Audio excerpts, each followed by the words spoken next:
La mère, au mariage de son fils, a commencé à enlever tous les vêtements qu'elle portait, un par. Ce vêtement, tu me l'as acheté il y a 10 ans. Il est tout usé maintenant, et tu ne me laisses même pas en racheter un autre. 20 yuans. Ce n'est même pas assez pour un seul de ces bijoux, en pièces. Maintenant, je te le rends, le pantalon, 10 yuans. Tes trouvailles au marché aux puces pendant 20 ans. Je te les rends aussi. Et toi, Zhao Shai, ces chaussures en cuir, c'est toi qui me les as achetées.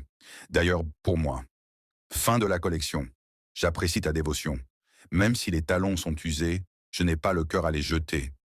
Maintenant, je te les rends. Est-ce suffisant? Mais le mari n'éprouvait pas la moindre culpabilité.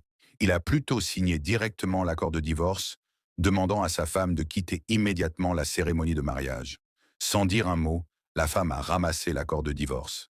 Avant de partir, elle n'a pas pu s'empêcher de se retourner pour regarder les 4 personnes sur scène, comme si de rien n'était, en train de prendre une photo de famille. La femme a trouvé cela extrêmement ironique. Elle a pris une décision ferme en elle-même. À partir de maintenant, elle ne verserait plus une seule larme pour ces gens pourris. Puis, la femme a pris l'argent qu'elle avait prévu pour le cadeau de son fils. Elle s'est offert une pile de vêtements coûteux. Elle a décidé de vivre désormais uniquement pour elle-même. Mais elle ne s'attendait pas à cela. En sortant du magasin, complètement détendue, elle a accidentellement bousculé un homme. Yinga, c'est toi? Tu es de la deuxième usine de vêtements? Li Shangshan, c'est moi. Je ne pensais pas que tu te souviendrais de moi. Qu'est-ce que tu fais ici? J'ai entendu dire que ton fils se marie aujourd'hui. Et eux?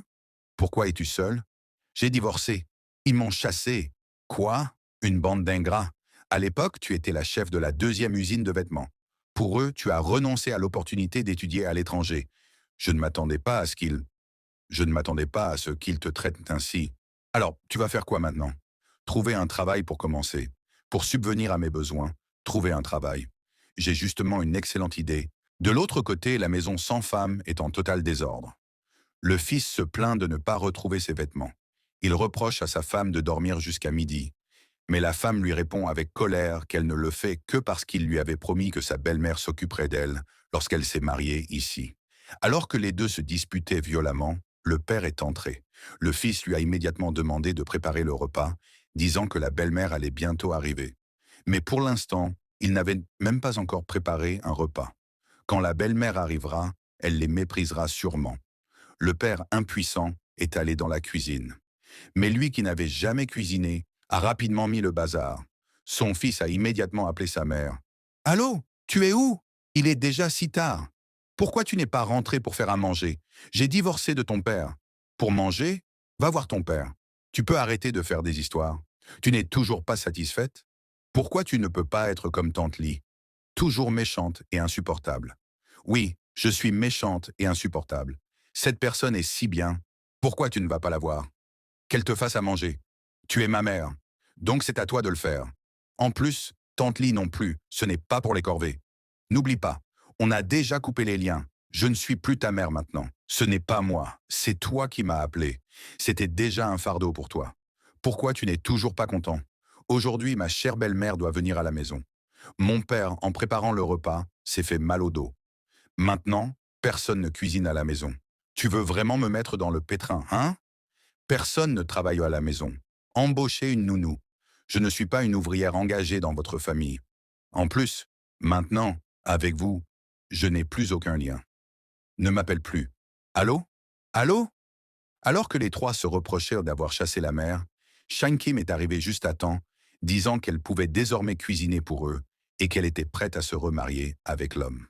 Tous furent immédiatement remplis de joie. Pendant ce temps, de l'autre côté, une femme libérée des contraintes familiales a retrouvé son talent personnel. Ses mains habiles créent de beaux vêtements. Le président n'a pas pu s'empêcher de prendre des photos. La femme était concentrée. Mais alors qu'ils partageaient un moment de bonheur, ils ont soudain vu à la télévision un reportage sur un couple de modèles influenceurs. 2 personnes de 50 ans, encore ensemble jusqu'à aujourd'hui. J'ai vu ces deux vieux pendant la dernière Saint-Valentin. Le vieil homme a offert à la vieille dame 99 francs. Les deux se tenaient par la main, marchant sous le coucher de soleil. Tellement amoureux. J'ai même acheté des choses dans ce magasin populaire. Je ne m'attendais pas qu'il y ait derrière ce magasin un couple aussi amoureux. On dit qu'ils sont ensemble depuis 30 ans.